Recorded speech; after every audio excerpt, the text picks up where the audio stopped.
Mas como resistir às tentações e vencer o pecado? Esse é o nosso grande desafio. O desafio do verdadeiro crente, do verdadeiro cristão, dos principais desafios é resistir. Resistir ao mal, resistir ao pecado, tomar a cruz, seguir a Cristo. Então, como resistir às tentações e vencer o pecado? É evidente que a gente não tem nenhuma forma mágica, espetacular, mas coisas que a gente pode se ater, que vão nos ajudar na nossa caminhada de fé. Uma vez, como a gente viu no início, tentação, o pecado, ele está a todo tempo ali, tentando nos cativar. Há uma disputa muito grande, tentação e o pecado contra a vontade de Deus, a nossa vida. Tentação e pecado, vontade de Deus. Há sempre essa disputa querendo conquistar espaço em nossa alma, em nosso coração. Então, o primeiro aspecto em como resistir à tentação, às tentações e vencer o pecado é ter vigilância constante e busca contínua por santidade. Ter vigilância constante e busca contínua pela santidade. O caminho da vitória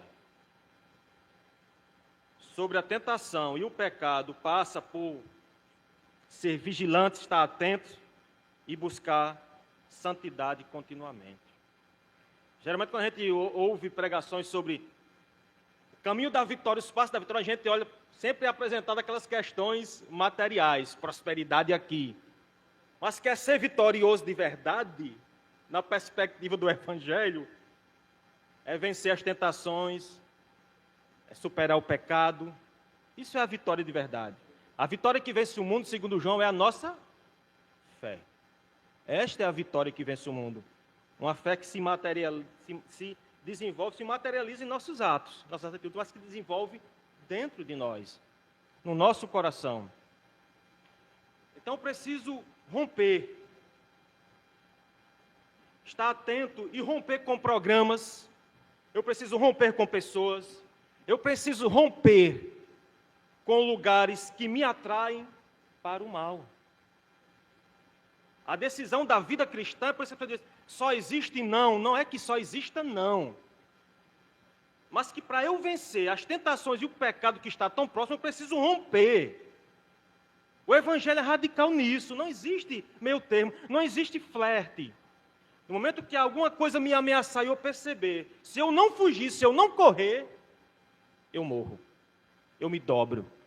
Então eu preciso romper com programações, com pessoas, lugares. Não é destratar pessoas, não é ser uma pessoa arrogante, não é ser uma pessoa isolada de tudo, não é isso. Mas é como diz, Salmo 1, versículo 1. Como é feliz aquele que não segue o conselho de quem? Dos ímpios, não imita a conduta dos pecadores, nem se assenta na roda dos zombadores. O próprio apóstolo Paulo, no capítulo 15 de 1 Coríntios, 33, vai dizer, não se deixe enganar, olha só o alerta. Ei, não se deixe enganar, preste atenção. As más companhias corrompem os bons costumes. Alguém pensa que o meio é o que nos define. O meio não. O meio social, o meio que não vai nos definir, mas pode corromper bons costumes que existam em nós. Nós não somos definidos pelo meio, mas o meio, os círculos de amizades, de pessoas, de programações que a gente está envolvido, em muitas situações podem corromper bons costumes. Da mesma forma e do contrário, um bom ciclo de amizade com pessoas saudáveis, com pessoas de Deus, com pessoas que têm a mesma fé, com pessoas que, apesar de pecadoras, querem crescer juntas na graça e no conhecimento de Deus, pode produzir vida em nós. Companhias más, pessoas que não têm compromisso com Deus, que a gente pode se envolver, pode também corromper os bons costumes que foram implantados pela palavra de Deus na nossa vida.